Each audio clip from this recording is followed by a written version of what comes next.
Doctor Babasaheb Ambedkar यांच्या आजच्या महापरिनिर्वाण दिनानिमित्त न्यूज अनकटने बाबासाहेबांनी आपल्या शैक्षणिक आयुष्याची सुरुवात ज्या शाळेतून केली ती सातारा शहरातील राजवाडा परिसरात असणारी छत्रपती प्रतापसिंग शाळा आणि बाबासाहेबांच्या आठवणींना या रिपोर्टमधून उजाळा दिला। छत्रपती शिवाजी महाराजांचे 7वे वंशज छत्रपती प्रतापसिंग महाराज यांनी 1820 साली या शाळेची स्थापना खासगी पाठशाळेच्या स्वरूपात केली। त्याला तत्कालीन ब्रिटिश सरकारची मान्यता देखील मिळाली। दरम्यान भारतरत्न डॉक्टर बाबासाहेब आंबेडकर यांनी 7 नोव्हेंबर 1900 साली पहिलीत इंग्रजीमध्ये प्रवेश घेतला आणि नोव्हेंबर 1904 पर्यंत त्यांनी आपलं प्राथमिक शिक्षण पूर्ण केलं। त्यानंतर डॉक्टर बाबासाहेब आंबेडकर यांनी मुंबई येथील एल्फिन्स्टन हायस्कूल मध्ये पुढील शिक्षणासाठी प्रवेश घेतला, अशी माहिती हायस्कूलचे मुख्याध्यापक सन्मती देशमाने यांनी न्यूज अनकटशी बोलताना दिली आहे। नमस्कार, मी सन्मती देशमाने, मुख्याध्यापक श्रीमंत छत्रपती प्रतापसिंह हायस्कूल सातारा।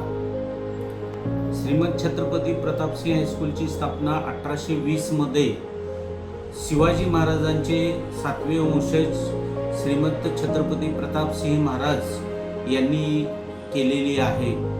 त्यावेळेस खाजगी पाठशाळेच्या स्वरूपात ही शाळा होती आणि या शाळेला 1851 मध्ये तत्कालीन ब्रिटिश गव्हर्नमेंटची मान्यता मिळाली। त्यानंतर या शाळेमध्ये दिनांक 7 नोव्हेंबर 1900 रोजी भारतरत्न डॉक्टर बाबासाहेब आंबेडकर यांनी त्यावेळच्या पहिली इंग्रजीमध्ये प्रवेश घेतला आणि नोव्हेंबर 1904 पर्यंत जे प्राथमिक शिक्षण होतं ते या ठिकाणी त्यांनी पूर्ण केलेलं आहे। त्यानंतर doctor Babasaheb Ambedkar Elphinstone high school Mumbai येथे शिकण्यास गेले। आज त्यांचा महापरिनिर्वाण दिन आहे। या महापरिनिर्वाण दिनानिमित्त मला सांगायचं आहे की डॉक्टर बाबासाहेब आंबेडकर या महामानवाने स्वतःच्या परिस्थितीचा न विचार करता भरपूर शिक्षण घेतलं, खूप उच्च पदव्या मिळवल्या, परदेशात जाऊन शिक्षण घेतलं आणि भारताची जी जगाला आदर्श ठरणारी लोकशाहीची जी राज्यघटना आहे ती लिहिली आणि सर्वसामान्य जनतेसाठी, नागरिकांसाठी त्यांनी आदर्श राज्यघटना निर्माण केली।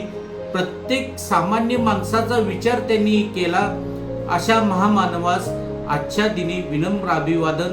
आणि ते या शाळेचे विद्यार्थी होते, त्याचा आम्हाला सार्थ अभिमान आहे। धन्यवाद।